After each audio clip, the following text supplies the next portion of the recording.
Be real college.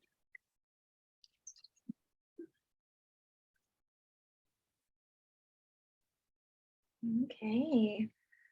All right. Well, thank you all so much for joining us today. I'm Katie Burchett, and I'm the CEO and founder of Olivia Caldwell Foundation. And we've been really excited to be able to offer these free educational webinars for the past 7 or 8 months on a different variety of topics surrounding pediatric mental health. We have held webinars on topics including how a medical condition can affect your child's mental health, coping and self-care for parents, understanding IEP and 504 plans, alternative therapy options, and others, which are all available with recordings on our website, so you can go back and watch them at any time. We're really excited about today's topic. It's really important and really something that we all need to learn more about and just be willing to have the discussion about. So I'm excited to introduce the Natrona County Suicide Prevention Task Force. We have with us Britlin, Lance, and Justine. And we just want to say thank you so much for your willingness to present today on this topic. And we'll go ahead and turn it over to you.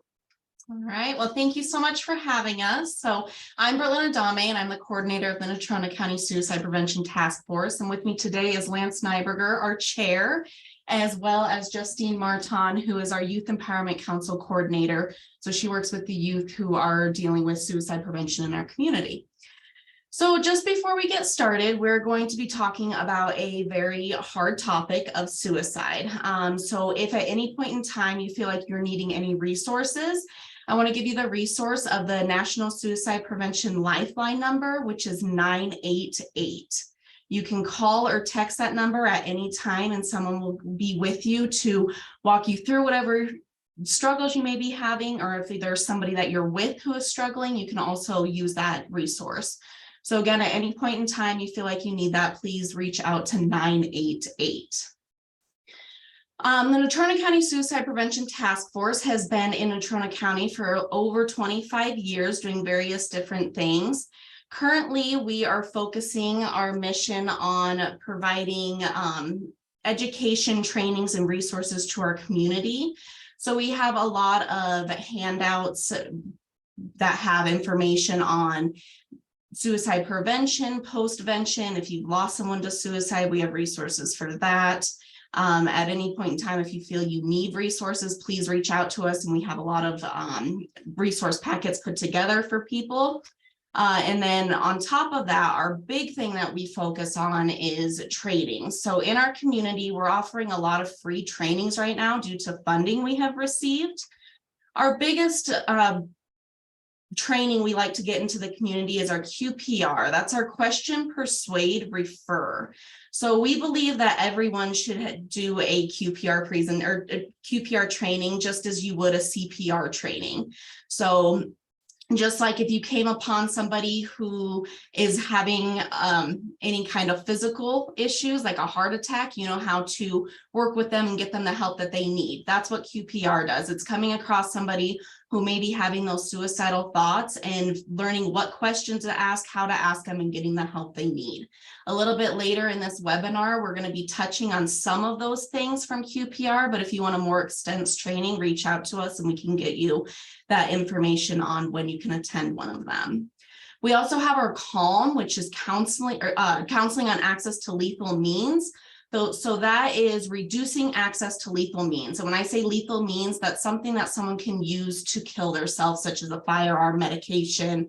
And so what we want to do is identify what that is for people, what that lethal mean is, and then figure out how we can work with them and their families to reduce their access to that. So if someone has a firearm, maybe taking that firearm and putting it in a fire-proof safe, or putting a lock on it, getting it out of the house, getting them away from whatever that lethal means is for them. We also have adult and youth mental health first aid. So this class focuses on identifying and understanding the signs of mental health and substance use in adults and children. So you do have to be 18 years or older to take this class. The youth one focuses on how to help a youth through a mental health challenge, and the adult one focuses on how to help adult through a mental health challenge. When you're taking this training, you will have the opportunity to learn how to use the ALGE action plan.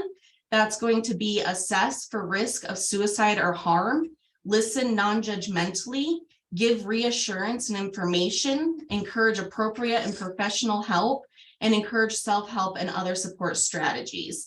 So you are able to use that ALGE action step through a crisis and non-crisis situation. We also have our ASSIST applied suicide intervention training. This is a long 2-day training.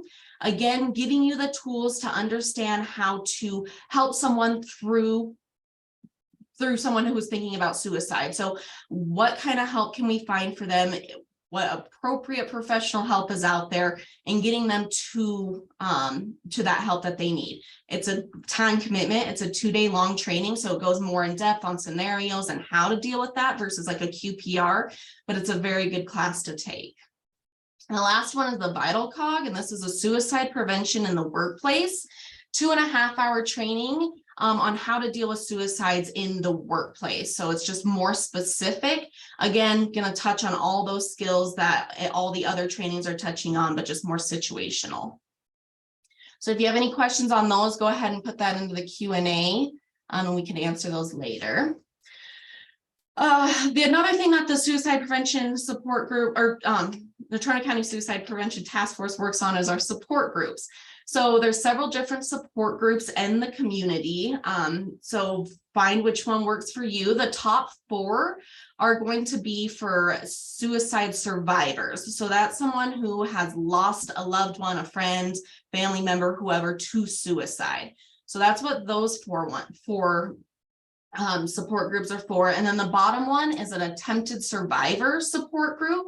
So this is for someone who has attempted themselves and needs that support now. So there is an intake that you have to do with that one, just to make sure you're in a good place to do that support group. So Tina Sturkin is the contact for that, and all the contact information is on there. You can also find all this information on our website, which I will give a link to that in a little bit. We have our annual Breaking the Silence Suicide Prevention Walk every single year. I'm sure you've heard of it. We just did our 19th. Next year is our 20th, and we have it every September. And it's a place for anyone to come and be with other people who have lost loved ones to suicide, and just find resources and support one another. So our next one will be in September 2023. And we also like to bring in community speakers. So in the past, we brought in Kevin Hines. We have brought in Tina Meyer to go into schools and talk about suicide prevention and do community presentations. Currently, we are working on bringing Emma Benoit into Natrona County. So she is a 16-year-old suicide survivor. And we're hoping to bring her into Natrona County sometime in April. So just be looking out for that. We will definitely have a community night with her, and hopefully can get her into some of the high schools and junior highs as well. As far as that goes, I'm going to go ahead and pass it on to Lance, and he's going to take us into the next section. Okay. One of the things I'd like to add to what Britland said is basically everything we do is free. There's no cost, no charges at all. So we are here and don't want finances to be a concern that gets in the way. I want to tell you a little bit first just about my situation. I lost my son to suicide 16 years ago. And it took me about 6 months to truly want to live again. I wanted to be with my son, but I wanted to be with my wife and my daughter. And it was a real struggle. There was a lot of anger. It was a very hard time. So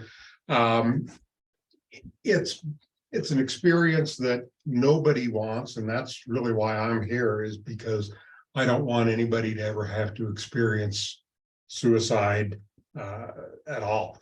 We've got so many problems with suicide, and it tears apart families, and it affects so many people. And if we can, maybe later I'll go into a little more of that, but that's just the basics of where I'm coming from. But in the last couple of years, Wyoming has been the #1 state with the highest suicide rate in the United States. In 2020, suicide was the 9th leading cause of death for ages 10 to 64. There's, depending on the year, between 120 and 130 people die by suicide each and every day. There's was 45,000, almost 46,000 suicides in 2020. And there's an estimated about 3,300 suicide attempts a day. They estimate that there is a suicide attempt about every 30 seconds throughout the day, throughout the year. And there's a death about every 11 minutes. So as we are together here today for about an hour, that's the equivalent of 5 people will take their lives. Approximately 1.2 million people attempt suicide per year, and 3.2 million people make plans to take their lives. The estimate is there's over 12 million people seriously thinking about suicide throughout any 1 year period. And there are about 4.6 million suicide survivors in the United States today. And I myself am a suicide survivor. So that's what really got me into this. Oops. Technical difficulties. Okay. So this is the charts based on actually I think these might be the 2020. No, these are the 2020 numbers. You can see the 46,000 suicides a year.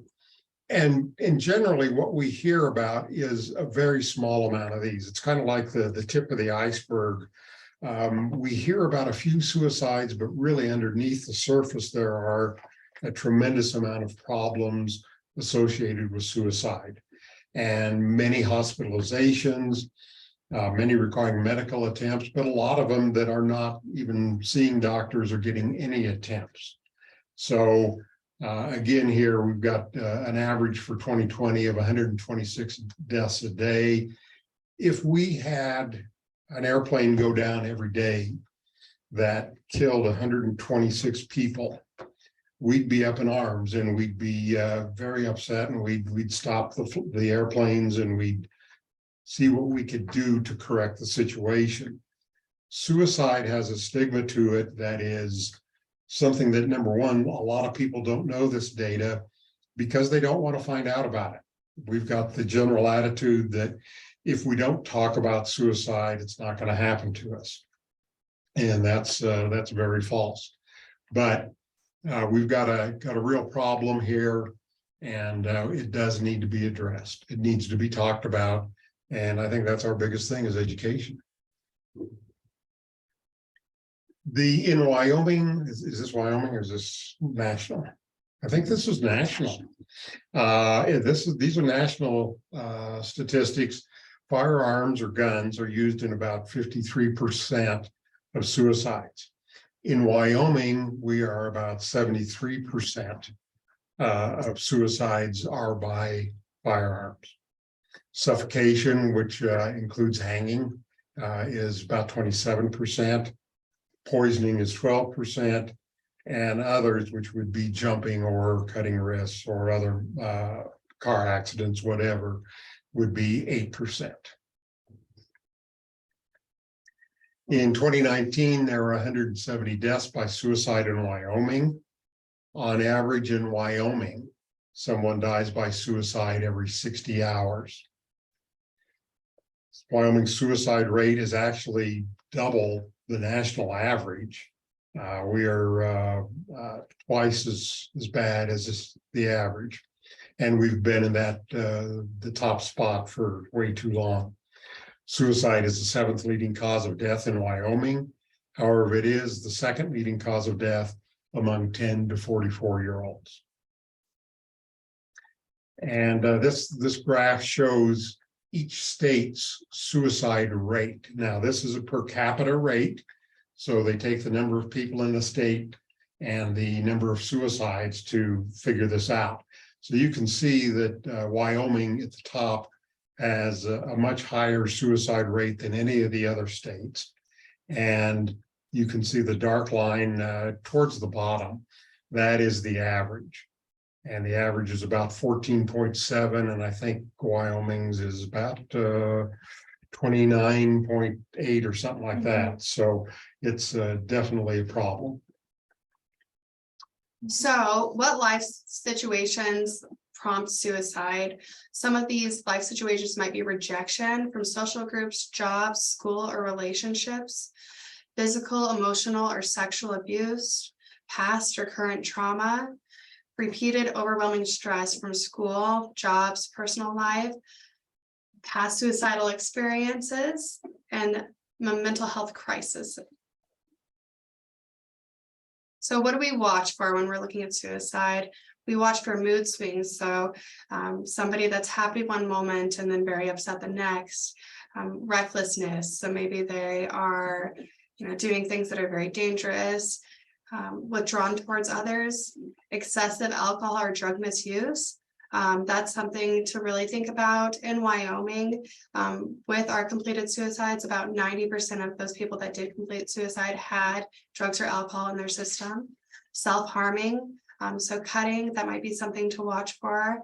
Writing goodbye letters, donating gifts or possessions to others. Sudden emotional outbursts or quitting activities that once brought them joy. So when we're looking at, kids, maybe they, for example, there was a kid that would be very involved in a sports team, football, volleyball, and then all of a sudden they completely distance themselves from that and they quit the team. That might be something to look at and see as a red flag.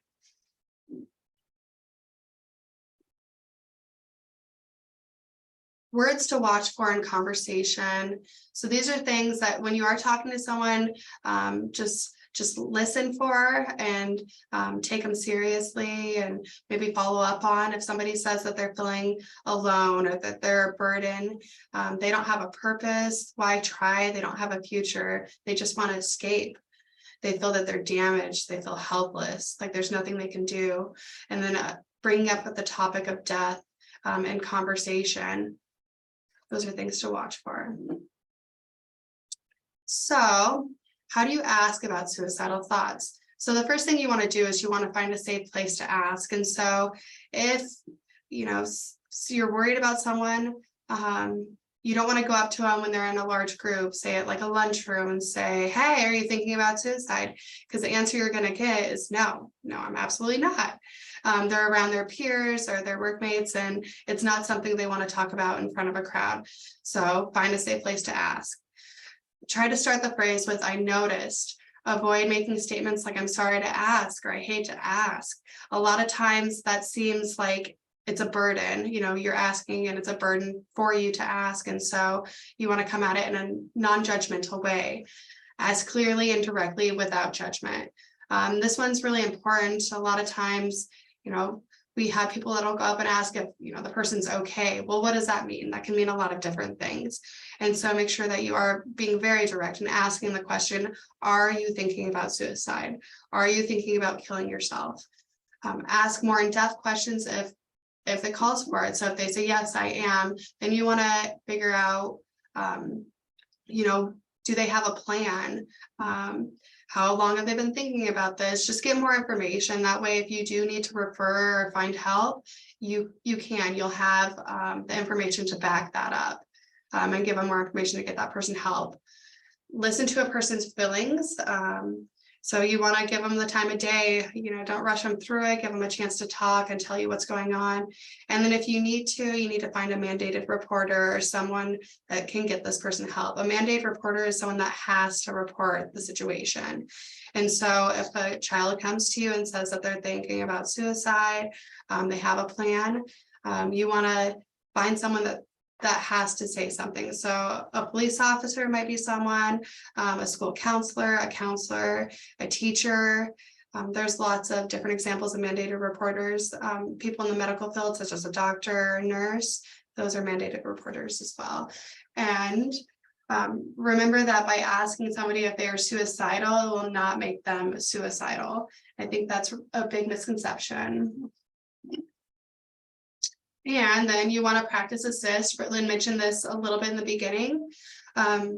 So if somebody tells you that they're thinking about suicide or you accidentally stumble across them in the process, you'll want to approach calmly. So in the situation, they're not thinking rationally, and one of you has to remain calm. And in that situation, that person would be you. Stabilize the emotion. So a lot of research has been done on stabilizing emotion, and it sounds a little bit crazy, but if you can get their mind off of it, the brain's designed to think about one thing at a time.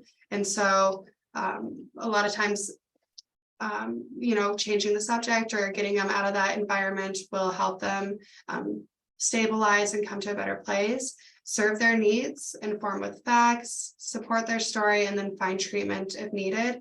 It's important to note that if they need immediate medical help, so to call law enforcement immediately, and don't practice assist.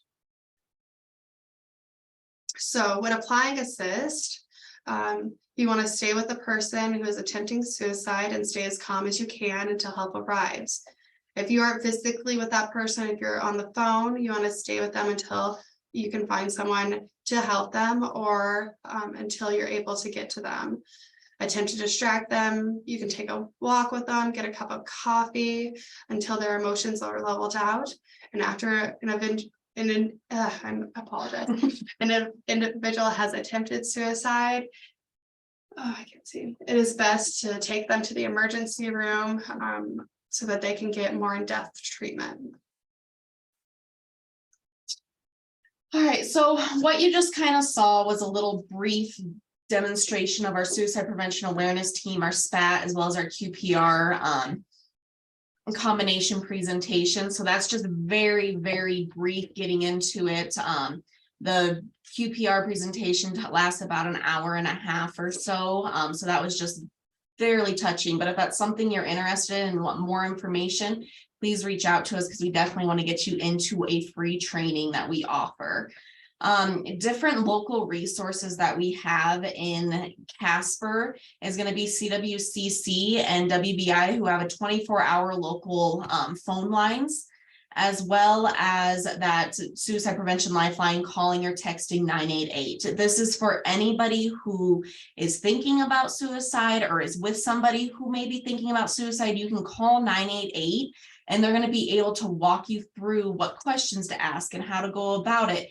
Even if you are a concerned parent and you have noticed maybe some of these warning signs, like the behaviors or some of the words that Justine mentioned, if you're a little concerned, if you call 988, they're going to be able to provide you with more resources and walk you through how to approach it and how to talk to your child about it. Also, there's Safe to Tell, and this is a really good app for parents to be aware of, especially if you have kids in school. So Safe to Tell is a anonymous reporting, program that we have in Wyoming. Anybody has access to it. So if you have a youth whose friend may be thinking about suicide, that your child can go on to safetotellwide.org and put in that concern, and that's something that then the school will follow up with law enforcement to make sure that that child's taken care of. So oftentimes our kiddos don't want to, get in trouble with their friend or lose a friend over something. So this is just a great anonymous way that they can report something and it's taken care of. And we have seen youth that have used it, you know, they've maybe one of their friends has reported to them that they are suicidal or but not to tell anybody, so they've promised secrecy. And that's a way for them to keep their friend safe without their friend knowing. And actually, suicide is the #1 reported concern on the Safe to Tell app by the students. So I'm gonna let Justine touch on our Youth Empowerment Council. So I run the Youth Empowerment Council here at Mercer Family Resource Center.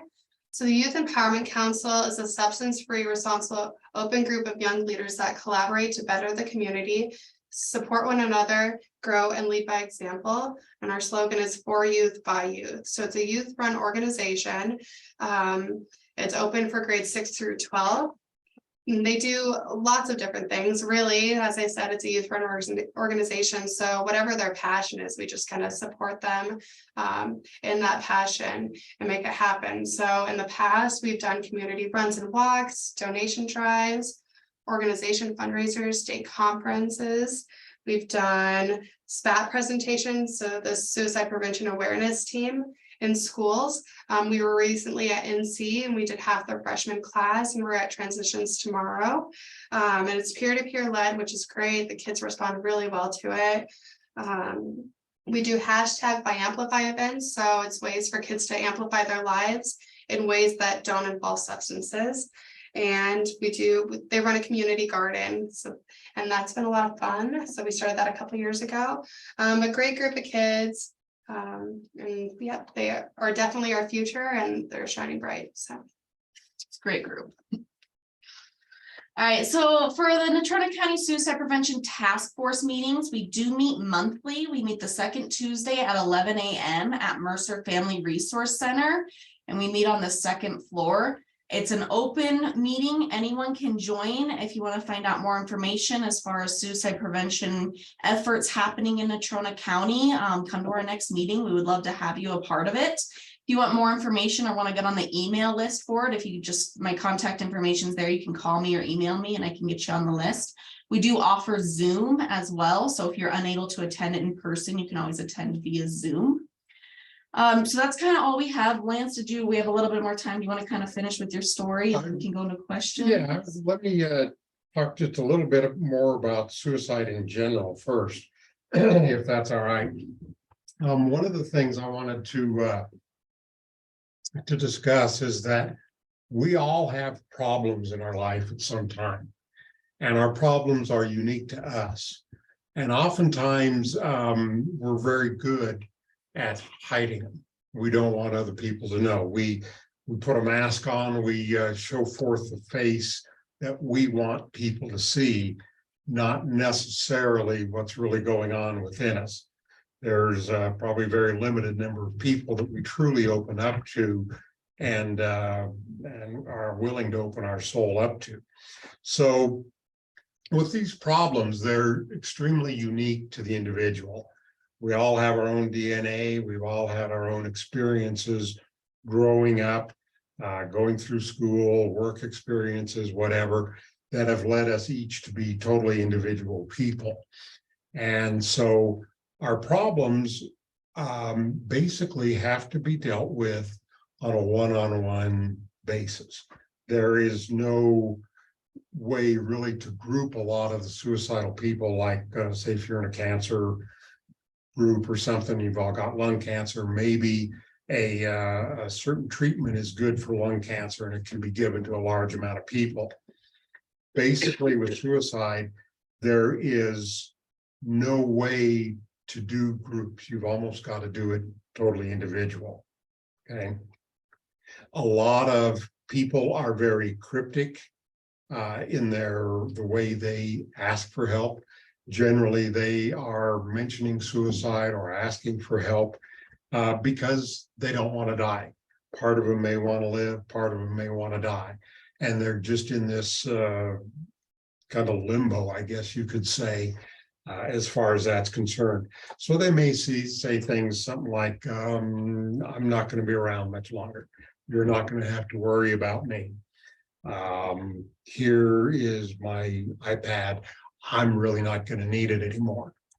And so we hear these things, and oftentimes we just kind of blow by them. Why don't you need your iPad? You know, are you getting a new iPad, or are you planning on taking your life? And we need to get into that part of it. So it's very important, as Justine said, that you ask totally directly, are you thinking about suicide? You know, you can ask how you're feeling, and they'll say, I'm feeling horrible. How are things going at home? Things are horrible at home. That doesn't tell you a thing about whether they're thinking about suicide. So that's why we ask directly, are you thinking about taking your life? Are you thinking about suicide?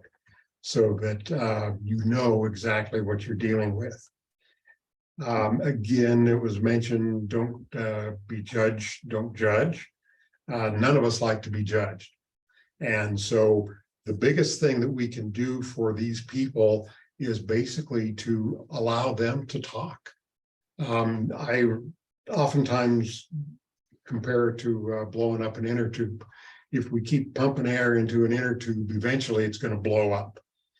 Sometimes we get so full of everything that we just feel like we're going to explode. But if we can take and let some air out of that inner tube and escape, then we can get back to a safe working environment with the people. And I've had many people say, I just wish I had somebody to talk with. They really generally don't want your advice. We can't fix their problems. Their problems are very deep and very personal to them.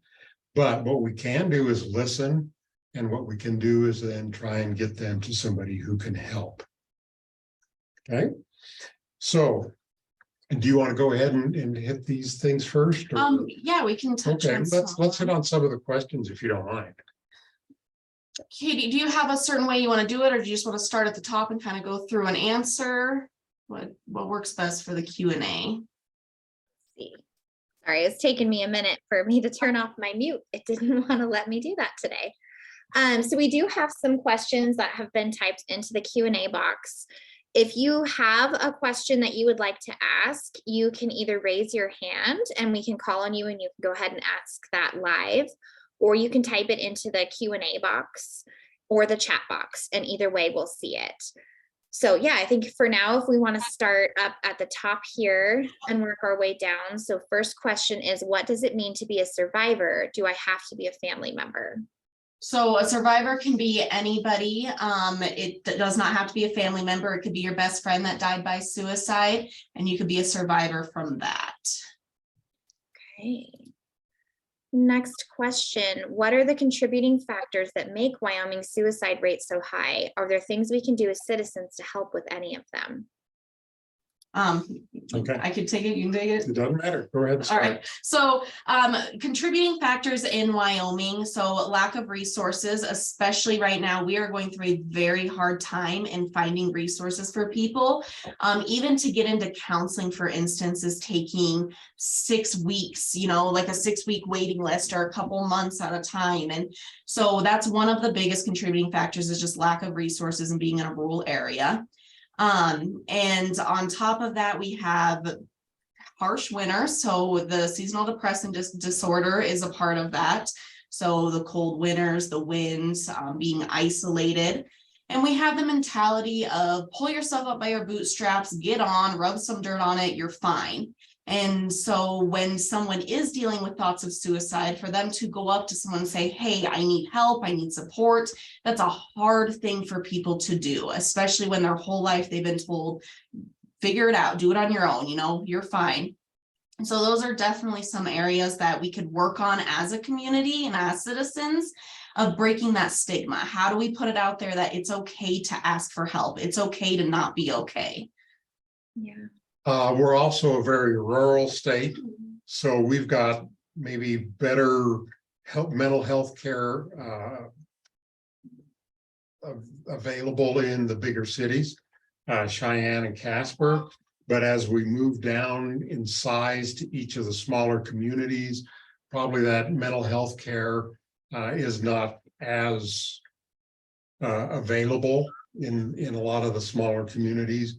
Plus, I've actually had people tell me that they don't want to go to the local clinic because as soon as people see their truck or car parked in front of the clinic, word gets around town and the rumors and everything gets going. And before they're out of the clinic, there's rumors throughout town about what brought them to the clinic.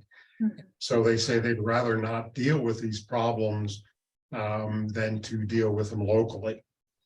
So that's part of the problem. Firearms are a big part of this.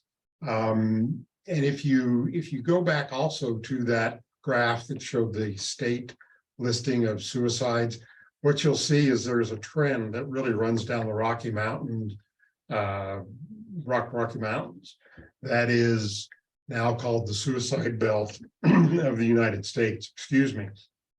And all of those, and we're talking Montana, Wyoming, Colorado, New Mexico, Alaska, maybe Arizona, I don't remember. But all of these are fairly rural states with a lot of rural people in them, but they're all very gun oriented also. We've got a lot of people with a lot of guns here. Now, one of the things we try and do is to recommend that people definitely keep guns locked up, ammunition locked separate from the guns. If you can't get your guns out of your house, or you can't lock them up for some reason, then get them out of the house. Call your father or brother or sister, somebody, and just say, would you please hold my firearms for me at this time? We're having struggles. We've got a lot of drama at the house, whatever it is you want to say, but I don't want my children to be able to access a gun immediately, because they're about 95% effective in suicides. And so many times, especially with youth, we've got impulsivity, lack of maturity, and bullying, all of these things that just kind of pile up on everybody. And then having an easy access to a lethal means is very, very difficult. So we've got all of those things. I think really one of the biggest things is we have not been open and talked about suicide openly forever. And that's one of the things we're trying to break. That's the stigma that Britling was talking about. People don't want to talk about it. They don't want to hear about it. They don't want to think about it until they have to. And by then it's usually too late. So those are some of the things I think that make Wyoming real high suicide rate. All right, next question. In assist, what does it mean to meet their needs? So during someone who's dealing with suicidal thoughts, everyone's going to be at a different place. So just having that open conversation with them, making sure that we know what they're going through, we know where they're at. Like Justine had mentioned, if they're in a situation where it's dangerous, like if they were to have a firearm, you're not going to go in, you're not going to interfere at that point. But if it's someone who is sitting there just having those suicidal thoughts, maybe their need is to find the treatment, find counseling, find just maybe to talk to somebody. Yeah, it might be just going and having that cup of coffee. So where is it that they're at? And just meeting them where they're at, meeting their needs in that moment. And everybody's in a different place, most likely. All right, next question. Is it common for survivors to feel like they don't do enough or couldn't love the person enough? What can be shared to help ease those struggles of guilt? The guilt is huge. That was my anger for 6 months. That's why I just was so hard on myself. Why didn't I see what was going on? If I would have done this, would something else have happened? You can second guess every situation to no end, and people do. It's very common. Ultimately, it's the person who took their life's choice and decision, and that's a hard place to come to after you've lost a loved one or a close friend. that it's extremely, everybody wants to help save them and to do something. Oftentimes the people are so, well, I don't want to say, they don't want others to know too much about it. They can hide it very well. We have not, as a society, made it easy for people to say, I'm thinking about killing myself and I need some help.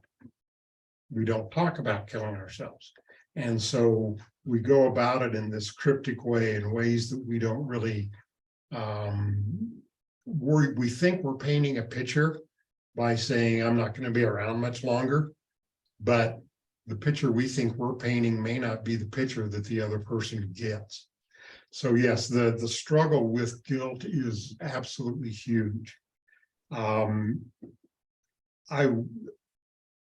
I can say is it is not your fault. I'm sure you've done all you could. We all do the best we can with what the information we've got at the time. You know, I don't think any of us go around and think, wow, well, I could really screw them up by doing this. We do absolutely the best we can with our experiences, our knowledge, and with what we've got with that person. And it is ultimately their choice. It's a hard decision to come to. Okay, next question. Are there ever concerns for those struggling with suicidal ideation that there may be consequences at work or school if help is sought, such as judgment?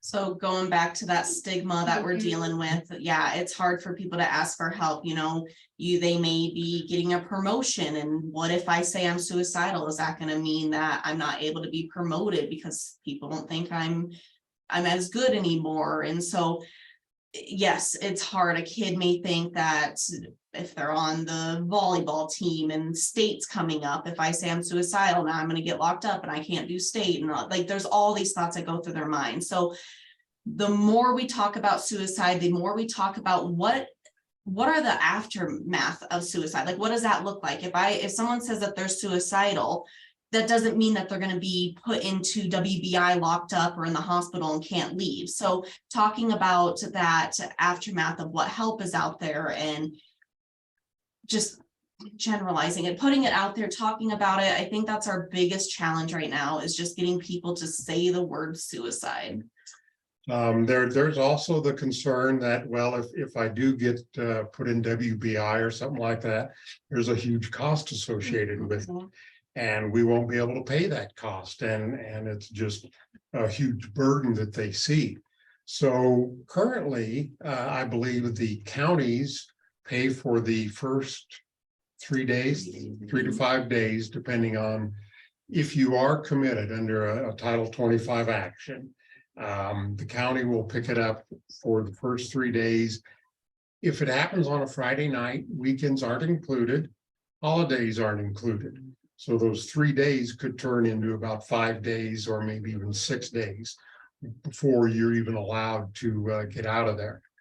But the cost is picked up by the county. After that, additional cost can be picked up by the state.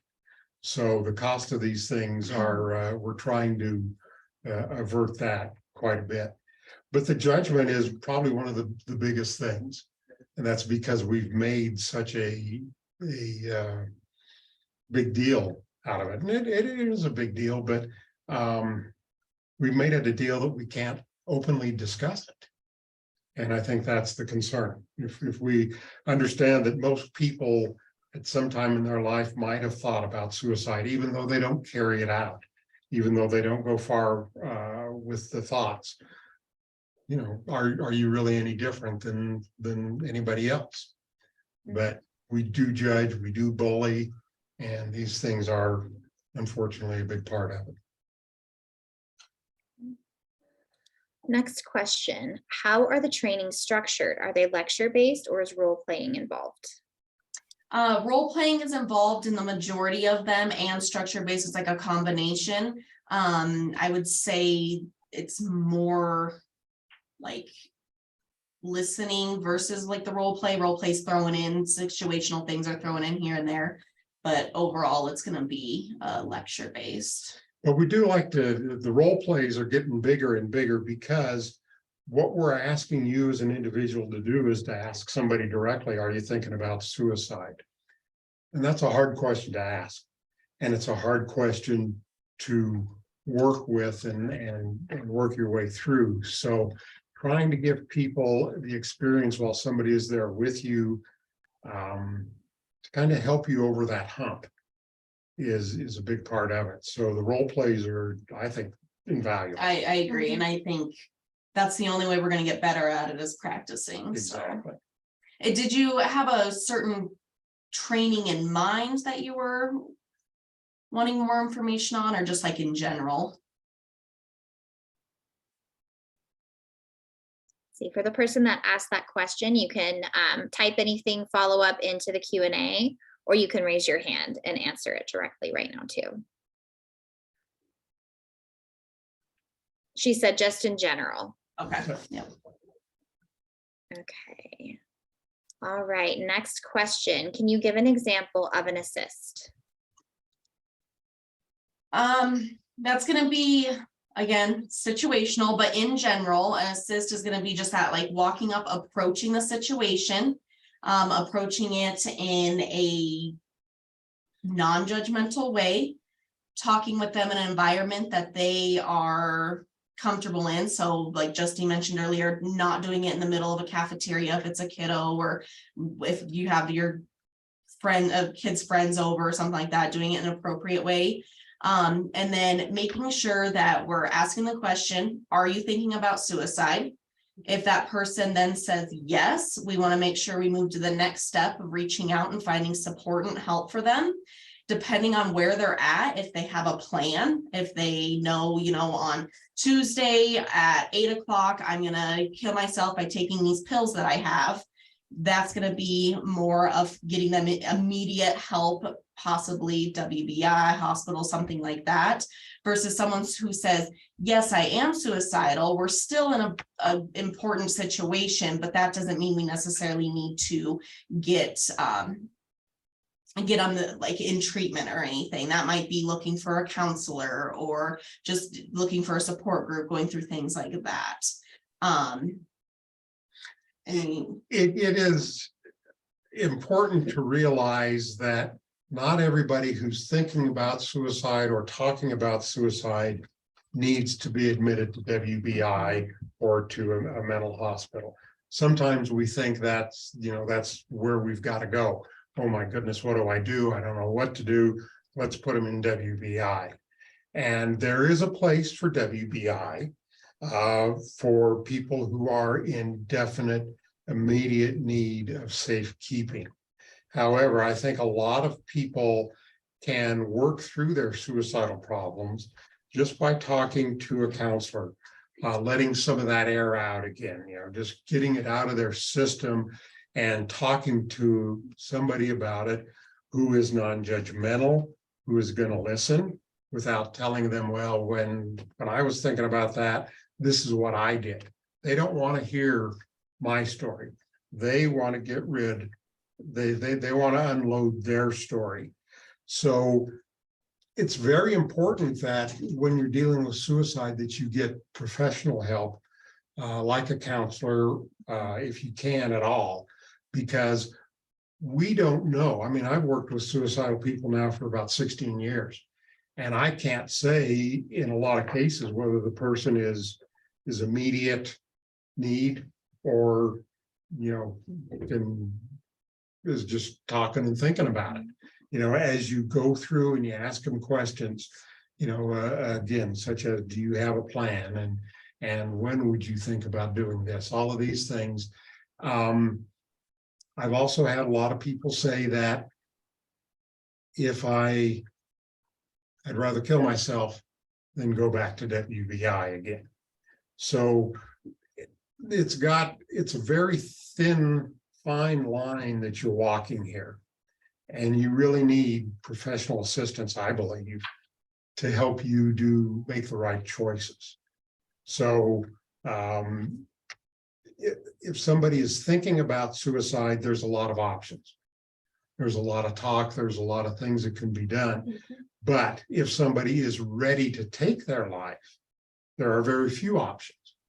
And those very few options might be 911 or WBI. I don't know if that's a, That's good. And I think like also with that, if you need to talk to somebody and you need to talk to somebody like kind of sooner than you can get into a counselor, there's that 988 number, and that's what it's there for. If you do need to let some of that air out, like Lance mentioned. And then there's also like a walk-in counseling at Central Wyoming Counseling Center, and that's available as well. And I think it's important to note that 988 is not just for someone who is going to take their life or talking about taking their life. It can be for a parent, a friend, whatever, a relative. You can call up and just say, hey, I'm seeing these things from my child or my friend, and they're saying this, and they're doing this, and I'm concerned, but I don't know enough about suicide to know if this is really something about suicide or not. With my son, I thought it was drama. He was 17 years old. He was in high school, and he started acting up more and more. And I thought it was just high school drama. Well, it was a lot more than drama, but I didn't realize it at the time. Because number one, because I didn't even want to go to suicide. Suicide wasn't going to happen in my family. Suicide was nothing I'd ever have to deal with. Because of the stigma, we have blocked suicide out of our life.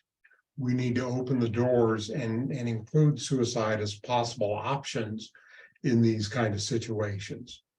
So really counselors at school, personal counselors, if you're seeing a counselor, somebody that the person cannot talk with comfortably and truthfully, go get another counselor. You're wasting your time and your money if the person cannot talk to the counselor and feel like they're really unloading and getting out what they need to get out. And so many times we're darn good at hiding things like suicide. All right. Next question. If I'm struggling with suicidal ideation, what are some things I can do to help overcome the shame that can come along with my deep struggles?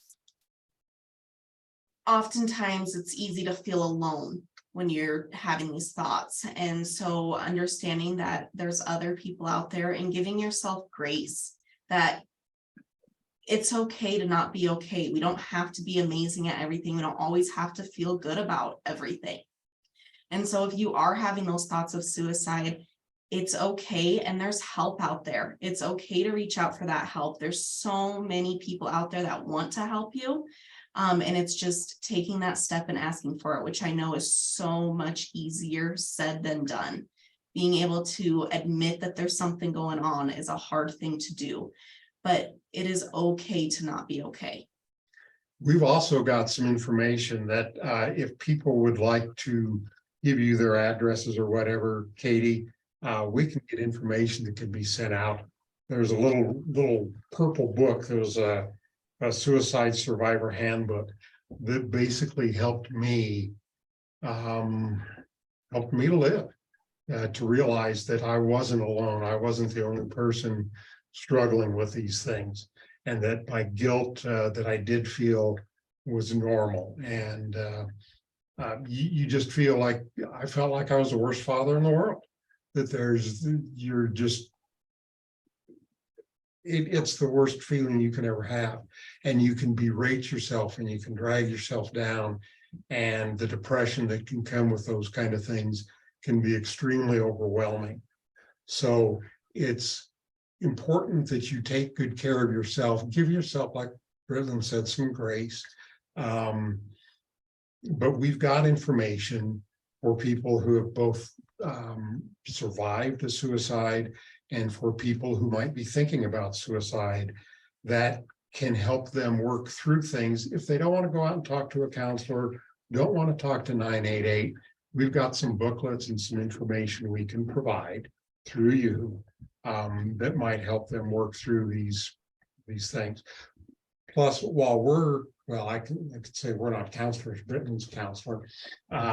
We're basically, the task force is not counseling, does not provide counseling.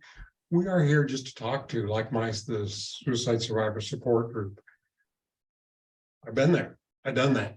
If you want to talk, if you want to have a cup of coffee, if you want to call me on the phone, things like that, I'm welcome to talk to you and glad to talk to you at any time and listen to what is going on with you and try and help in any manner. All right, we have one more question. Let's see. There we go. What is the percentage of repeat attempts and how do you balance letting that go? By that, I mean, how do you move on with life without constantly thinking they will try again? You know the statistic? I don't know this statistic. It is the person who has already attempted once is more likely to attempt again. That is definitely true. And basically, suicide is what people consider to be the solution to their problem. The problem may be abuse in the home. It may be a drug problem. It may be financial. It may be all sorts of things. If the problem itself is not addressed and worked with, that problem will likely come up again sometime in their life. So it's important that we don't just get scared of suicide and think, okay, we've got to watch out for suicide. We've also got to take care of what caused this person to think about suicide. That's where the counseling, that's where some of the best work is done, is why are you thinking about suicide? And what can we do to work on that problem that got you to this point in the first place? Suicide is what people see as the solution. I can't see anything else that is going to solve my problem other than suicide. And so you've got to deal with the problem, the basics. There are some people that have attempted, there's some people with serious mental health problems that will deal with suicidal thoughts their whole life. And again, those people probably need professional mental help more than anybody. I do believe that most people, if you can get them through a crisis situation, whatever that crisis may be, they may likely never come back and attempt suicide again. But I've got a friend who's dealt with suicidal ideation for 30 years. And it's part of his life. So again, professional help is very important. And I think as family members or friends or teachers, whoever that might be, being aware of the individual, we know each other, we know ourselves. So yes, somebody who has attempted suicide once, they're more likely to attempt again. So just keeping that in mind and noticing when they do start withdrawing from things, or when their behavior starts changing, they start using those words of I'm a burden, or I'm gonna just like this is overwhelming, I need to get away. So paying attention and just being present and aware of what's going on around us, because oftentimes it's very easy to dismiss those signs because we don't want suicide to be there. We don't want that to be a thing. So don't allow yourself just to brush it off and be like, oh no, that's not a big deal. If something worries you, you notice something, pay attention to that, follow that. And I think it's important to note that it's always serious. So anytime somebody starts acting up or says that they're thinking about suicide, it's always a serious situation and it should always be taken serious.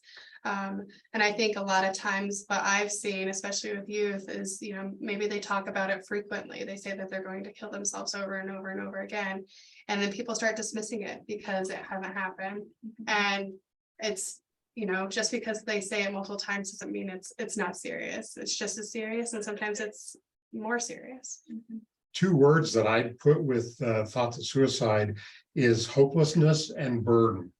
If we all need hope in our life, but we also oftentimes feel like we're such a burden. I made everybody in my family mad at me because I did whatever it is. Everybody's mad at me. I'm the problem. If you erase the problem, everybody lives happily ever after, which isn't true, but Hopelessness and burden are two big things to watch out for in suicidal thoughts. Okay. Well, thank you so much for your time today, and thank you to everybody who attended.